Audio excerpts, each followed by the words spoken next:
Lionel Messi കേരളത്തിലെത്തുമെന്ന് സ്ഥിരീകരിച്ച Argentina football association.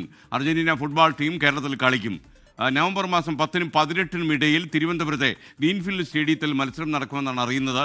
എതിരാളികൾ ആരെന്ന് ഇനിയും നിശ്ചയിച്ചിട്ടില്ല. അപ്പോൾ മെസ്സി കേരളത്തിലെത്തുമെന്നുള്ള വാർത്തയ്ക്ക് സ്ഥിരീകരണമായി എന്നാണ് വിവരം.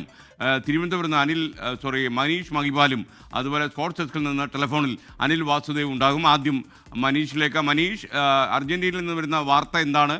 സ്ഥിരീകരണം ലഭിച്ചു കഴിഞ്ഞു വിവരങ്ങൾ. അപ്പോൾ മെസ്സി കേരളത്തിലെത്തുമെന്ന് നമുക്ക് ഉറപ്പിക്കാമോ? ഇപ്പോൾ അർജന്റീന ഫുട്ബോൾ അസോസിയേഷൻ തന്നെ നേരിട്ടാണ് വിവരം സ്ഥിരീകരിക്കുന്നത്. സമൂഹ മാധ്യമങ്ങളിലൂടെ ഈ വാർത്ത അവർ തന്നെ പങ്കുവയ്ക്കുന്നുണ്ട്. വാർത്ത കേരളത്തിലെ കായിക മന്ത്രി വി അബ്ദുറഹ്മാൻ ഇത് സ്ഥിരീകരിച്ചുകൊണ്ട് ഫേസ്ബുക്കിൽ പോസ്റ്റ് ഇട്ടിട്ടുണ്ട്. കഴിഞ്ഞ വർഷം 2024 സെപ്റ്റംബർ 24-നാണ് കേരളത്തിൻ്റെ കായിക വകുപ്പ് മന്ത്രി അബ്ദുറഹ്മാൻ കേരളത്തിലേക്ക് അർജന്റീനൻ ടീമും മെസ്സിയും എത്തുന്നു എന്നുള്ളൊരു വാർത്ത ആദ്യം പ്രഖ്യാപിച്ചത്. പക്ഷേ പിന്നീട് ആ വാർത്ത മാറി മറിഞ്ഞു. കേരളത്തിലേക്ക് മെസ്സി എത്തുമെന്ന് ആദ്യം പറഞ്ഞ മന്ത്രി പിന്നീട് അത് മാറ്റി പറഞ്ഞു. ഏറ്റവും ഒടുവിലായി മെസ്സി കേരളത്തിലേക്ക് എത്തുകയില്ല, അത് സ്പോൺസറുമായി ബന്ധപ്പെട്ട ചില സാമ്പത്തിക വിഷയങ്ങളുടെ അടിസ്ഥാനത്തിൽ കേരളത്തിലേക്ക് മെസ്സി എത്തുകയില്ലെന്ന് അവസാനമായി മന്ത്രി പറഞ്ഞിരുന്നു. പിന്നീട് നടന്ന ചില ചർച്ചകൾക്കിടയിലാണ് ഇപ്പോൾ ഇതാ കേരളത്തിലേക്ക് എത്തുന്നു. നവംബർ 10-നും 18-നും ഇടയിലായിരിക്കും മത്സരം. തിരുവനന്തപുരം ഗ്രീൻഫീൽഡ് സ്റ്റേഡിയത്തിൽ വെച്ചായിരിക്കും മത്സരം. എതിരാളികൾ ആരാണ്? ഫിക്സ്ചർ നിലവിൽ തീരുമാനിച്ചിട്ടുള്ള സൗഹൃദ മത്സരമാണ്. ഫിഫയാണ് ഈ മത്സരം സംഘടിപ്പിക്കുന്നത്.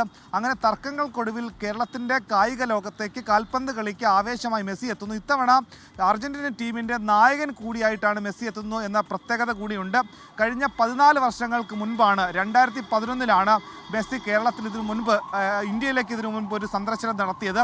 അതിനുശേഷം 2025-ലേക്ക് എത്തുന്നു. അങ്ങനെ മത്സരങ്ങൾ ഏത് വിധേനയായിരിക്കും? ഒരു മത്സരമായിരിക്കും ഉണ്ടാകുക. ഒപ്പം തന്നെ ഒക്ടോബർ മാസത്തിൽ അമേരിക്കയിൽ വെച്ച് കൂടി അർജന്റീനൻ ടീമിനും മെസ്സി നായകനായിട്ട് അമേരിക്കയിൽ വെച്ചും കൂടി ഒരു സൗഹൃദ മത്സരം ഉണ്ടാവും.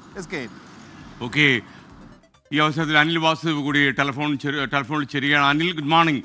അനിൽ, വാർത്തയ്ക്ക് അർജന്റീന ഫുട്ബോൾ അസോസിയേഷൻ സ്ഥിരീകരണം നൽകി എന്ന വാർത്തകൾ പറയുമ്പോൾ എന്താണ് അതിൻ്റെ കൂടുതൽ കാര്യങ്ങൾ?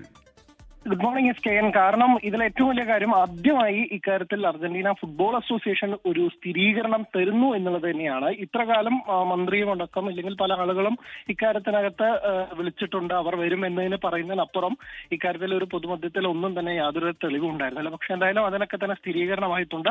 അർജന്റീന ഫുട്ബോൾ അസോസിയേഷൻ തന്നെ ആദ്യമായി ഇക്കാര്യത്തിൽ ഒരു സ്ഥിരീകരണം തരികയാണ്. അവരുടെ പോസ്റ്റിൽ ഈ പറഞ്ഞതുപോലെ തന്നെ 2 മത്സരങ്ങൾ ഉണ്ട് നവംബർ വിൻഡോയിൽ. അതിൽ ഒരു മത്സരം 8 മുതൽ 14 വരെയുള്ള ദിവസങ്ങളിൽ ഒരു മത്സരം ഇവിടെ കളിക്കും എന്നുള്ളത് കേരളത്തിലെ മെസ്സി ആരാധകരുടെയും അർജന്റീന ആരാധകരുടെയും അല്ലെങ്കിൽ ഫുട്ബോൾ ആരാധകരുടെയും ഒക്കെ തന്നെ വലിയ സന്തോഷം നൽകുന്ന കാര്യമാണ്. മെസ്സി വരുന്നു എന്ന കാര്യത്തിൽ യാതൊരുവിധ തർക്കമോ ഇല്ലെങ്കിൽ മെസ്സിയുടെ കാര്യത്തിൽ മെസ്സി വരുന്നതിനെതിരെയും ആർക്കും യാതൊരുവിധ പ്രശ്നങ്ങളുമില്ല. പക്ഷെ ഇക്കാര്യത്തിൽ ധാരാളം അവ്യക്തതകൾ ഉണ്ടായിരുന്നതാണ്. ഒക്ടോബറിൽ വരുമെന്ന് പറഞ്ഞതിനകത്ത് ഉണ്ടായിരുന്നു. പക്ഷെ പിന്നീട് അതിൽ പലതരത്തിലുള്ള മലക്കമറിച്ചിലുകളും പല പ്രശ്നങ്ങളും ഉണ്ടായതൊക്കെ തന്നെയാണ് പലരും ലോകത്തെവിടെയായാലും ഏത് സമയത്തും 24 വാർത്തകളും ഓഗ്മെന്റഡ് റിയാലിറ്റി പാക്കേജുകളും എക്സ്പ്ലെയിനറുകളും വിശദമായി കാണാൻ ഞങ്ങളുടെ യൂട്യൂബ് ചാനൽ നിങ്ങൾക്ക് സബ്സ്ക്രൈബ് ചെയ്യാം.